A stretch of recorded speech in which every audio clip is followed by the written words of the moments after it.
estequiométrico, né?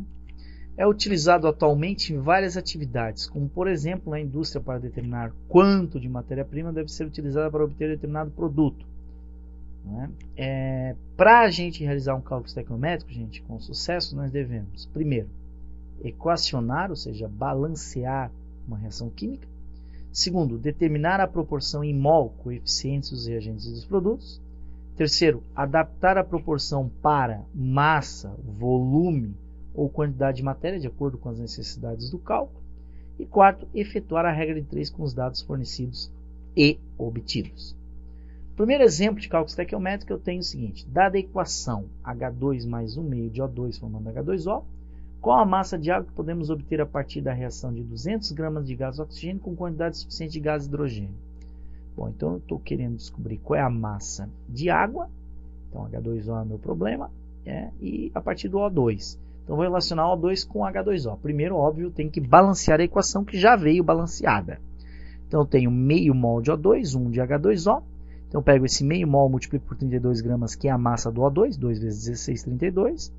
E pego esse 1 do H2O e multiplico por 18, que é a massa da H2O, que é 18 gramas, como está escrito aí na tela. Então eu vou ter o quê? 32 gramas está para 18 gramas, 200 gramas estará para X, X embaixo do 18 da água. Eu terei que X 200 gramas é a massa de água produzida a partir de, no caso, 200 gramas de gás oxigênio. Bem, o segundo exemplo, eu tenho um grau de pureza.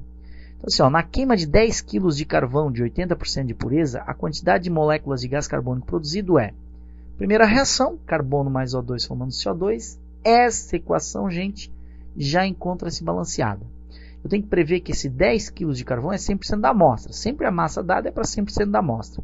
Como o grau de pureza é 80%, então desses 10 kg, 80% dele é de carbono. Ou seja, 10 kg é 100%, 80% seria 8 kg de carbono que reage.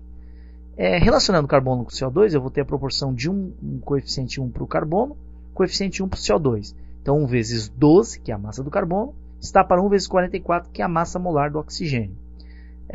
8.000 gramas, que seriam 8 kg de carbono, geram X gramas de CO2, ou seja, geram 29.333,3 gramas de CO2.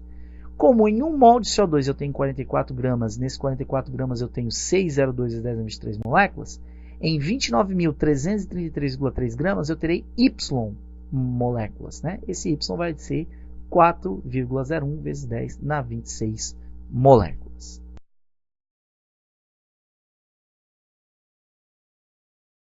Terceiro exemplo, eu tenho grau de rendimento.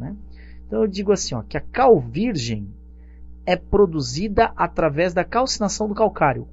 Quando 20 toneladas de calcário produzem 10 toneladas de cal virgem, qual o rendimento real aproximado da reação? Primeiro, reação de calcinação é CaCO3, calcário sólido, aquecido, forma CaO sólido, que é cal virgem, mais CO2. Proporção entre calcário, que é CaCO3, e cal virgem, que é CaO, é de 1 para 1. Então eu tenho massa do CaCO3 100 gramas, calculada aí como vocês visualizam na tela, e a massa do CaO de 56 gramas. Então 100 gramas está para 56. Se eu tenho 20 toneladas de calcário, eu vou produzir X de CaO. Então X dá 11,2 toneladas. Então 11,2 toneladas é 100%. Qualquer valor de cálculo estequiométrico que eu obtenho da reação, gente, é para 100% de rendimento. Como ele está dizendo ali que o valor real produzido é 10 toneladas, 10 toneladas vai ser o quê? X%. Então esse X vai ser o rendimento aproximado. Esse X dá 89,28% ou aproximadamente 90%. Gente. O exemplo 4 é o grau ou é o reagente em excesso. Então assim, foram misturados 40 gramas de H2 com 40 gramas de O2, com o objetivo de formar água. Determine, letra A, o reagente limitante, letra B, a massa do reagente em excesso, letra C, a massa de água formada. Então a reação H2 mais 1 meio de O2 formando H2O. Notem que ele deu a massa de 2 dos reagentes. Então quando ele dá a massa de 2 dos reagentes, dos 2 reagentes que você tem, uma delas está em excesso, pode ter certeza. Então o que eu faço? Eu primeiro pego os coeficientes estequiométricos, 1,5 do O2. A massa de hidrogênio que é 2 gramas, a do O2 que é 32 gramas. Eu vou calcular quanto de O2 eu posso obter a partir de 40 gramas de H2 que ele deu.